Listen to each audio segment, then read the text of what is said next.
suma xalaat moom xalaat bu leer la parce que effectivement ni nga ko waxee moom échange la bëgg def échange bi mooy daan leen tabaxal stade mu sport ngeen jox nu Babacar Seye loolu ñun mosuñu si d'accord d'ailleurs dimanche bi passé bi ñuy réunion dafa convoqué tous les présidents de club man président de club la maay président Almami actuellement bi mu présenté bi mu convoqué président de club bi lan ko wax leer na majorité des présidents de club d'accord woon si finalement lu mu mujj wax c'est clair dafa ni du def 16 milliards si Babacar Seye donc su demee ba ni du def 16 milliards si Babacar Seye ça veut dire que moom délocalisation bi la bëgg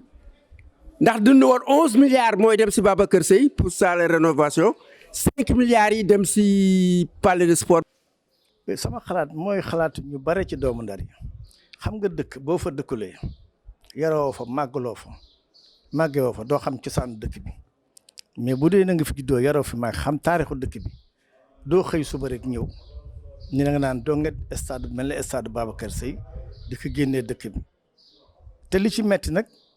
ki bëgg def loolu muy jëwriñu dëkk bi di maire dëkk bi que je salue au passage monsieur Mansour Faye dafa wax ni dafa am ay doomu Ndar bon teint yu ko seet si ni que na délocaliser stade bi ça c'est léger na wax seen tur yéen doomu Ndar doo waxee seen tur les gens vont en rire soo waxee seen tur waa dëkk bi daanu ree ni kii daal ñi lay wax Saint-Louisien bon teint dafa am Saint-Louisien bon teint ak mauvais teint non c'est pas sérieux li jaadu mooy lu mel noonu boo ko bëggee fa nga wax ak waa dëkk bi te moom war na jël leçon le maire ci avenue de Gaulle bi mu bëggoon tudde gorom waa dëkk bi dañ ci taxaw ni ko du fi amee mujjul am teg na ko ci suuf mu jëlee avenue de Gaulle stade Babacar Seye moo ko ëpp jëmm moo ko ëpp daraja moo ko ëpp histoire moo ko ëpp taarix moo ko ëpp ay maanaam ay jëf yu nu fa mën di fàttaliku mais bi mu jëlee bi mu jëlee avenue de Gaulle daf kaa tuddee le président Macky Sall mais les Saint-Louisiens sont levés les intellectuels doomu Ndar yëpp jóg taxaw ci ni non loolu du fi amee joxe ay raison dellu na gannaaw parce que jamono yi gis nañ ko Walfadjri ñu posé question bi mu ni tegaat na ko ci suuf bàyyi waa Ndar yi tànn ni mu bàyyee waa Ndar yi tànn na bàyyi waa Ndar yi tànnaat seen stade bi fii la war nekk demal dans dëkk yu mag yëpp stade yaa ngi ci biir dëkk ba stade Demba Diop kenn du ko dindi mukk te mu nga ca biir Sicap stade Iba Mar du dañ foofu mukk ndax ma nga ca biir Medina stade yaa ngi ci biir dëkk bi stade bi ñun dañu néew stade Ndar amuñu stade amul fu xale yi tàggat seen yaram te tàggat yaram dafa bokk ci dundu doomu aadama ci ndaw ñi donc xëy suba rek ñëw naan na ngay dindi stade bi delloo centre d'affaires daal man dama jaaxle monsieur le maire centre d'affaires te dama wax ak chambre de commerce c'est pas au rôle du maire de créer un centre d'affaires du liggéeyu maire du taxawaayu maire bi loolu bokkul ci ay prérogative am bokkul ci ay compétence am encore que stade bi stade régional la woon bi région amatulee stade départemental la donc stade bi département Saint-Louis moo ko am te département Saint-Louis ñeenti commune ñoo ko bokk donc Ndar moomul stade bi sax département bi yëpp la donc président conseil départemental moo war am dogal ci stade bi mais pas monsieur Mansour Faye je suis désolé mais le maire ignore ses prérogatives wala boog dafay jaay doole comme ni ñu ko tàmmee def ñoom jaay doole de forcing à l'image de son président et beau-frère parce que lii mënul ko ne daal c'est une insulte même au Saint-Louisien tu vois yéen ñii dafay sax xadar jox nit ñi xadar ñu jóg ñoom war nañ tirer leçon ci li amoon fan yi passé rek yoween histoire boobu fi amoon fan yi passé ni mu yëngalee réew mi dañuy moytu tooñ ak di naqaral askan wi loolu dafay yëkkati xolu nit ñi te nit ñi bëgguñu ay histoire baaxul jàmm kenn du xam ay jàmm dara warul wecc jàmm dara mënu ko wecc jàmm lañ ñëpp di ñaan waaw ay daal yàlla ñu ci yàlla musal parce que lii moom mën na jur lu nekk te nag bu ñu xeeb xale yi de xale yi bu ñuy fekkatu di génn kenn leen génne ñooy génn seen bopp ça aussi c'est un avertissement c'est pas une menace mais nanu jël seen ay motukaay assumer parce que lii dafa doy waar mbir na kaay ñu def ko boo gis kaay ñu waxtaane ko moo war jiitu waaye xëy suba rek def sa communiqué ni damay changer stade bi jëlee ko Ndar def ko centre d'affaires abu ndogal bu xat bi ak marché sor bi ñu waroon toxal bu yàgg ak gendarmerie bi nekk ci avenue de Gaulle bi Auchan bi judd police centrale bi fii dafa xat nga naan na nga fii dugalaat centre d'affaires pour lan na bàyyi stade bi ni mu fi nekkoon ci taar Ndar la bokk et puis stade bi dafa am taarix nag mooy premier stade ci Afrique de l'Ouest bu nu football créé par le à l'époque coloniale tuddoon stade gouverneur Victor mooy premier stade tam bu am gazon fii ci Afrique de waxuma Sénégal de Afrique de l'Ouest donc ñu dem tudde que jëmm ju amoon solo nekkoon maire Ndar muy sunu waajur maître Babacar Seye nekkoon nit ku yiw ku baax yàlla jële fii bakkanam ci ay anam yu doy waar stade boobu nga bëgg ko jël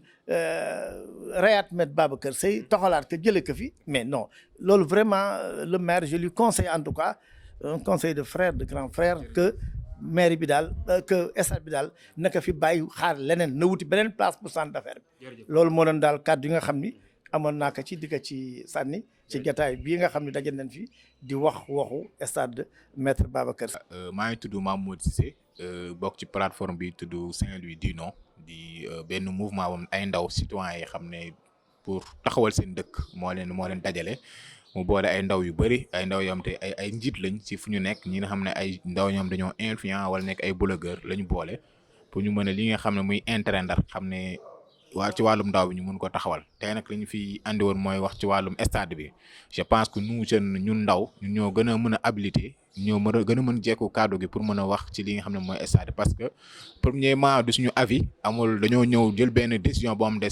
ne ils nous mettre à l'écart dañu teg à côté deuxièmement bëgg mu nekk forcing donc te stade bi doon na stade boo xamante ni li ñuy proposé wala li ñuy gis ñu xam ne si pertement la jëm ñi nga xam ne arrangé wuñu ñu ne noonu lii duñ ko seetaan mu fi amee parce que du suñuy intérêt pour man lépp looy def war a nekk intérêt ville bi gis ñu benn intérêt nullement boo xamante ni lii stade war na fi mun jóge li ñu gis kay mooy seen intérêt bopp la li ñu gis kay mooy ñoom ñi ko bëgg def ni seen poche la jëm seen intérêt bopp la jëm donc du intérêt population bi ñu ne kat loolu duñ ko seetaan ay intérêt commun ñun la ñuy prôné pas ay intérêt nag personnel. asalaamaaleykum maa ngi ziar ñëpp man la Gas El Salvador